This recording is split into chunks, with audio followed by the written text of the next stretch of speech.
ఆదేశానుసారం అదృష్టశాత్తు నాకు ఇష్టమైన మాడుగులు నియోజకవర్గ రైతుగా, మాడుగుల నియోజకవర్గం మనవడిగా, మాడుగుల నియోజకవర్గం అల్లుడిగా, మరి మాడుగుల నియోజకవర్గ అనుబంధంతో వారి ఆదేశానుసారం రేపు నుంచి మాడుగుల్లో పోటీ చేయాలని పార్టీ ఆదేశాలు ఈరోజు రావడం జరిగింది. మరి మోదికొండ అమ్మ ఆశీర్వచనం తీసుకొని, ఎందుకంటే మన మాడుగులకే ఇలవేల్పో ఆ అమ్మ తల్లి శివాద్రప్పన్న శివుడు ఆశీస్సులు తీసుకొని ఈరోజు ఇక్కడ రావడం జరిగింది. వెంకటరామతో ఆశీస్సులు తీసుకొని అయితే మాడుగుల్లో మరి రామానాయుడు గారు ఎప్పటి నుంచో పనిచేస్తారు, పార్టీ పరంగా ఎమ్మెల్యేగా పనిచేశారు, ప్రతిపక్షంలో పోరాడాడు, అధికారులు ఎప్పుడు అభివృద్ధి చేశాడు, ప్రజల ఆదరాభాలు పొంది మరి ఈవేళ ఆయన అభ్యర్థిత్వం ఉన్నప్పుడు కూడా మరి నిన్ను అభ్యర్థి అనేసరికి మనసా వచ్చే ప్రేమతో నాకు మద్దతు పలికి తన భుజస్కంధాలు చేసుకుంటున్నాడు. అలాగే ఇన్ఛార్జిగా ఉన్న పీవీజీ కుమార్ గారు, వారు కూడా ఎంత అభిమానంతో ఎప్పటి నుంచో అడుగుతున్నారు రండి రండి అని. నాకు ఎప్పుడు మాడుగానే ఆశ లేదు, ఎందుకంటే హిందూ నియోజకవర్గ హాస్టల్గా 7 సార్లు గెలిచాను, 4 సార్లు గెలిచాను, 3 సార్లు పోటీ చేశాను అనుకుంటే మరి ఆయన కూడా ఆహ్వానించారు. అలాగే ప్రసాద్ గారు కూడా నామినేషన్ వేశారు, అభ్యర్థి నిర్ణయించారు. మళ్ళీ పార్టీ ఒక్కోసారి కొన్ని కారణాల వలన మార్పులు జరుగుతూ ఉంటాయి. ఆ మార్పులో భాగంగా నన్ను ఇక్కడికి తీసుకొని రావడం జరిగింది. వారిని కూడా సహకారం కోరాను.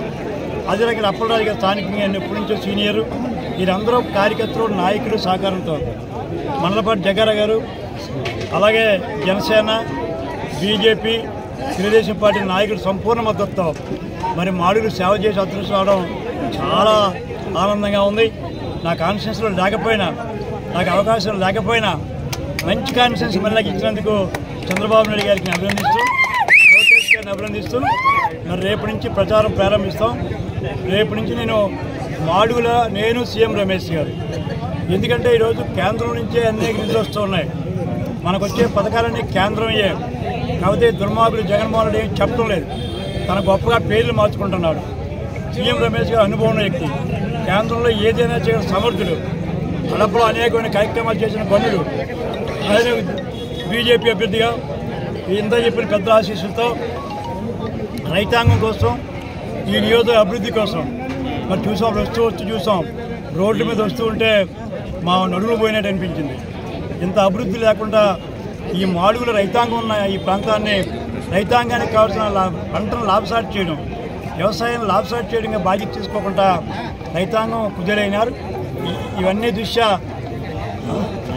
తర్వాత నేను ఆ రోజు వచ్చాను, బస్సు యాత్ర వచ్చినప్పుడు నేను తాచేరు, బొడ్డేరు, గొర్రెగడ్డ, తర్వాత ఎర్రిగడ్డ, విసగడ్డ, తర్వాత ఇవన్నీ నాకు తెలుసు, విజిట్ చేశాను మినిస్టర్గా. ఆ కింద లోపల ఒక రిజర్వాయర్ ఉంది గొర్రెగడ్డ, ఇవన్నీ చూశాను, నాకు అనుభవం ఉంది.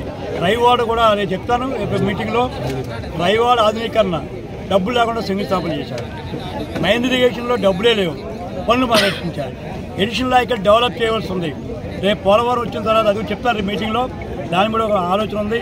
నేను, సీఎం రమేష్ గారు, రామానాయుడు గారు, పీవీజీ గారు, అలాగే మన ప్రసాద్ గారు, మరి పెద్దలందరూ జగ్గారావు గారు, అలాగే మన పెద్ద అప్పలరాజు గారు ఆశీస్సులతో చెప్తాను. కోనా కూడా ఉంది. ఇవన్నీ కూడా రేపు తిరువోలు సమావేశంలో మన సుదీర్ఘంగా పెద్దలతో మాట్లాడి అన్ని విషయాలు ఏమి చేయబోతున్నానో భవిష్యత్తులో నాకు మాడుగులపై ఉన్న అవగాహనని మేము తెలియపరుస్తాం. నాకు ఆనందంగా ఉంది, సంతోషం ఉంది. రైతాంగం మాడుగుల నియోజకవర్గం అభ్యర్థిగా నిర్ణయించినందుకు ఇలా ఘనమైన స్వాగతం పలికిన ప్రతి కార్యకర్తకి, ప్రతి నాయకుడికి నా హృదయపూర్వక సార్ పైలా ప్రసాద్ రావు నామినేషన్ 9 గంటలకు వేస్తున్నాం.